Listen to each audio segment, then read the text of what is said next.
ভাবুন তো, এমন একটি বইয়ের কথা যার প্রতিটি পৃষ্ঠায় লুকিয়ে আছে আমাদের অস্তিত্বের আদি রহস্য, যা কেবল পূজা পার্বণের মন্ত্র নয়, বরং শরীর, মন এবং মহাবিশ্বকে নিয়ন্ত্রণ করার এক গোপন চাবিকাঠি। নমস্কার, বুক বাইট চ্যানেলে আপনাদের সবাইকে স্বাগত জানাই। আজ আমরা আমাদের জ্ঞান তৃষ্ণার নৌকো নিয়ে পাড়ি দেব ইতিহাসের এক গভীরতম সমুদ্রে, যেখানে উন্মোচিত হবে হাজার বছরের সেই গোপন জ্ঞান যাকে আমরা চিনি অথর্ববেদ নামে। কেন এই বেদকে বাকি তিনটি বেদের থেকে আলাদা রাখা হয়েছিল? কি এমন শক্তি লুকিয়ে আছে এর শ্লোকগুলোতে, যা আজও আধুনিক বিজ্ঞানকে ভাবিয়ে তোলে? বুক বাইটের আজকের বিশেষ নিবেদন অথর্ববেদ, মহাবিজ্ঞানের সেই বিস্তৃত পাণ্ডুলিপি। ভিডিওটি শেষ পর্যন্ত দেখুন, কারণ আজ এমন কিছু জানবেন যা হয়তো আপনার জীবন দেখার দৃষ্টিভঙ্গি চিরতরে বদলে দেবে।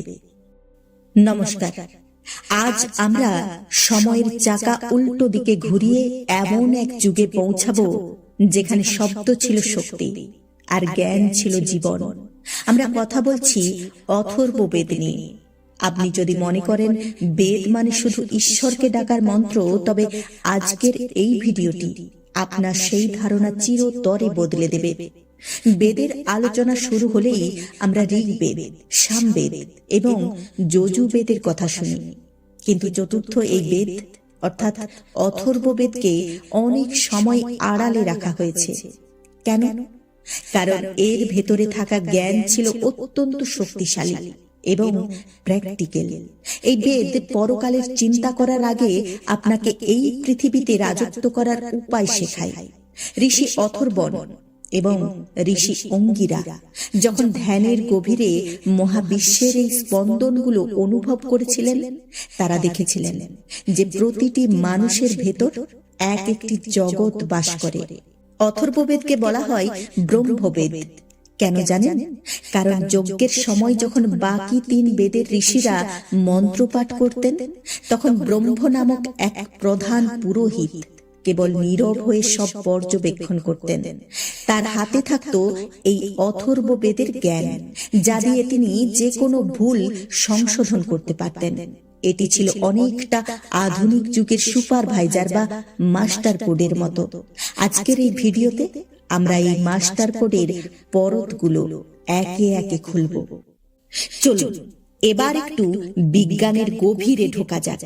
আজ থেকে হাজার হাজার বছর আগে, যখন টেলিস্কোপ বা মাইক্রোস্কোপের কথা কেউ কল্পনাও করেনি, তখন অথর্ববেদের ঋষিরা জানতেন যে আমাদের চারপাশে এমন কিছু জীব আছে যাদের আমরা খালি চোখে দেখতে পাই না।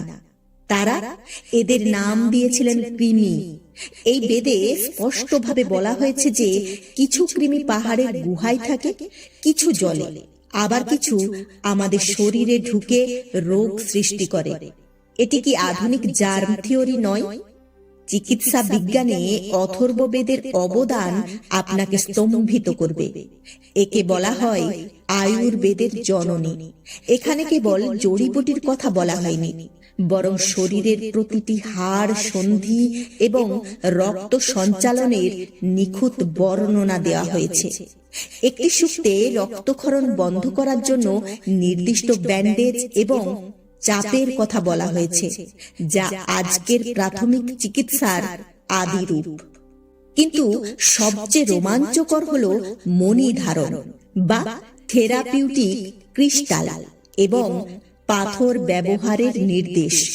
আজকের দিনে আমরা যেটাকে ভাইব্রেশনাল হিলিং বলি, অথর্ববেদ তা নিয়ে বিস্তারিত আলোচনা করেছে। ঋষিরা বিশ্বাস করতেন প্রতিটি খনিজ বা উদ্ভিদের একটি নির্দিষ্ট ফ্রিকোয়েন্সি থাকে, যা মানুষের অসুস্থ কোষের ফ্রিকোয়েন্সিকে ঠিক করে দিতে পারে। আপনি যখন এই অংশটি নিয়ে কথা বলবেন, ভাবুন সেই সময়ের ডাক্তাররা কিভাবে গাছগাছড়া আর মন্ত্রের কম্পনকে মিশিয়ে এক অলৌকিক আরোগ্য কেন্দ্র গড়ে তুলেছিলেন। এবার আসি সেই অংশে যা নিয়ে মানুষের সবচেয়ে বেশি কৌতূহল, মনস্তত্ত্ব এবং তথাকথিত জাদুবিদ্যা।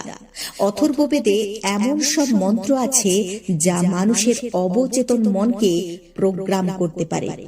আধুনিক মনোবিজ্ঞানে আমরা একে বলি নিউরো লিঙ্গুইস্টিক প্রোগ্রামিং, NLP। আপনি কি জানেন অথর্ববেদে এমন প্রার্থনা আছে যা মানুষের ভয় দূর করে তাকে সিংহের মতো সাহসী করে তোলে? আবার এমনও আছে যা স্বামী স্ত্রীর মধ্যকার তিক্ততা দূর করে প্রেমে জোয়ার আনে। একে অনেকে বশীকরণ বলে ভুল করেন, কিন্তু আসলে এটি হলো শব্দের কম্পন দিয়ে মস্তিষ্কের নিউরনকে প্রভাবিত করা। প্রাচীন ঋষিরা জানতেন যে মানুষ যা ভাবে সে তাই হয়ে ওঠে। এখানে শান্তিকর্ম এবং পুষ্টিকর্ম নামক দুটি বিভাগ আছে। শান্তিকর্ম হলো মনের অস্থিরতা কমিয়ে শান্তি আনা, আর পুষ্টিকর্ম হলো নিজের সম্পদ ও ক্ষমতা বাড়ানো। এই বিদ্যাগুলো ছিল অত্যন্ত গোপন, কারণ ভুল মানুষের হাতে পড়লে এর মাধ্যমে অন্যের ক্ষতি করা সম্ভব ছিল।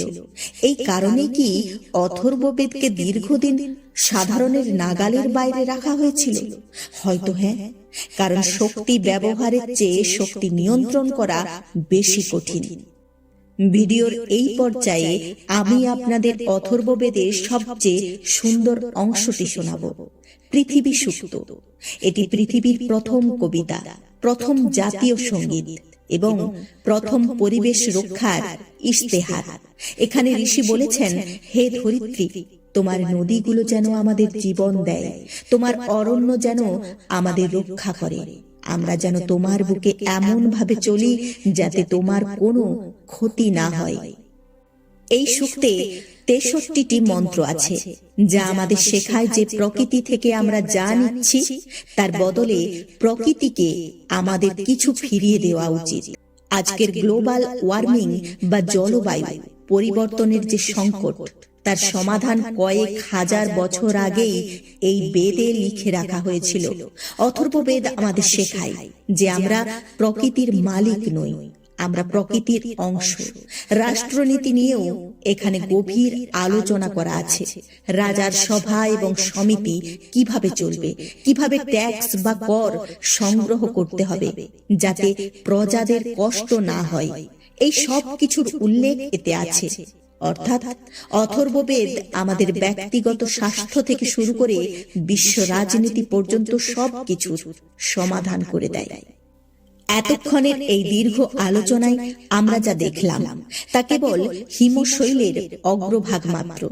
অথর্ববেদ কোনো সেকেলে ধর্মগ্রন্থ নয়, এটি হলো এক উন্নত সভ্যতার ম্যানুয়াল।